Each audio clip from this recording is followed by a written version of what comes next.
আসসালামু আলাইকুম সুপ্রিয় দর্শক, প্রীতি ও শুভেচ্ছা নিয়ে আমি শহীদুল ইসলাম। আজকে যে বিষয়টি নিয়ে আলোচনা করব সেটি হচ্ছে যুক্তরাষ্ট্রের সঙ্গে যেই বিতর্কিত বাণিজ্য চুক্তিটি সম্পাদন করেছে অন্তর্বর্তী সরকার, সেই চুক্তিটি সম্পর্কে জামাত ইসলামীর সঙ্গে কোনো আলোচনা করেনি অন্তর্বর্তীকালীন সরকার। এবার এ ধরনের বক্তব্য দিয়েছেন জামাত ইসলামীর আমির ডক্টর শফিকুর রহমান।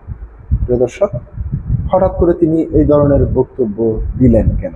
প্রিয় দর্শক, আপনারা জানেন গত দু এক দিনের মধ্যে অন্তর্বর্তীকালীন সরকারের দুইজন উপদেষ্টা দাবি করে বসেছেন যে যুক্তরাষ্ট্রের সঙ্গে যেই বাণিজ্য চুক্তিটি হয়েছে সেই চুক্তিটির ব্যাপারে বিএনপি, জামাত সহ যে সমস্ত রাজনৈতিক দলগুলো অন্তর্বর্তীকালীন সরকারের সঙ্গে যোগাযোগ রাখতেন, প্রত্যেক রাজনৈতিক দলই এই বিষয়টি জানতেন কিংবা তাদের সাথে আলোচনা করেই অন্তর্বর্তী সরকার এই সিদ্ধান্তটি নিয়েছেন।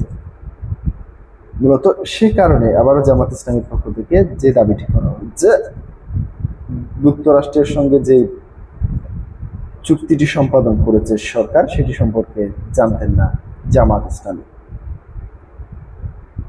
প্রিয় দর্শক, বাণিজ্য চুক্তির বিষয়ে জামাত সহ সব দল জানত, কিন্তু তারা কোনো বিরোধিতা করেনি বলে সম্প্রতি অন্তর্বর্তী সরকারের দুজন উপদেষ্টা মন্তব্য করেছেন। এ বিষয়ে জামাতের অবস্থান কি জানতে চাইলে শফিকুর রহমান বলেন, এই প্রশ্ন আগে যখন এসেছিল তখন আমি আমার নিজের একটা বক্তব্য দিয়েছি যে সরকারের পক্ষ থেকে কেউ আমাদের সঙ্গে এই বিষয়ে কোনো আলোচনা করেনি। এখনো আমি অত্যন্ত দায়িত্ব নিয়ে বলছি, তৎকালীন সরকারের পক্ষ থেকে কোনো একজন মানুষও এই বিষয়টি নিয়ে একটা শব্দ করেনি, উচ্চারণ করেনি। এটাই হচ্ছে আমাদের পজিশন। গণভোটের পক্ষে 70% মানুষের রায়কে সরকারি দল অপমান ও অগ্রাহ্য করছে বলে জানান বিরোধী দলীয় নেতা। তিনি বলেন, আমরা কথা দিয়েছি এই কর্মসূচি আমরা বাদ দেব না, অতিরিক্ত ঘোষণা ও পরিত্যক্ত ঘোষণা করব না। সংসদের ভেতরেও লড়াই চালিয়ে যাব, বাইরেও লড়াই চালিয়ে যাব। গণভোটের রায় ইনশাআল্লাহ একদিন এই বাংলাদেশে বাস্তবায়ন হবে। গণভোটের রায় মানে অবহেলায় পরিত্যক্ত হবে না ইনশাআল্লাহ।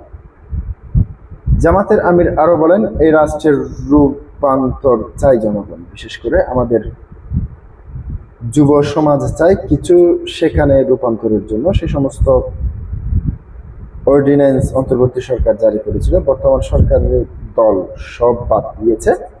এগুলো তারা আলোচনার টেবিলে আনেনি, আমাদের আলোচনার সুযোগ না দেওয়ায় আমরা সংসদ থেকে ওয়ার্কআউট করেছি, কিন্তু আমরা কারো জন্য সংসদ ছেড়ে দিই।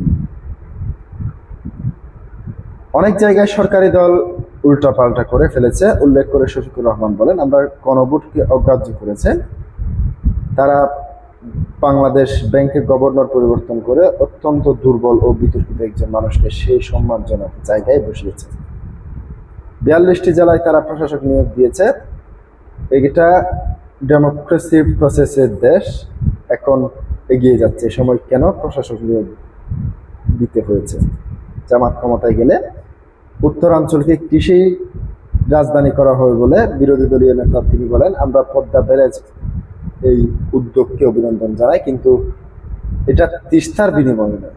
তিস্তার জায়গায় অবশ্যই তার পাওনা দিতে হবে, এই মহাপরিকল্পনা বাস্তবায়ন করতেই হবে।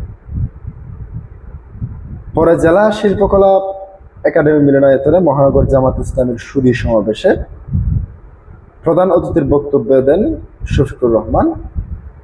প্রিয় দর্শক, আজকে পর্যন্তই। আসসালামু আলাইকুম।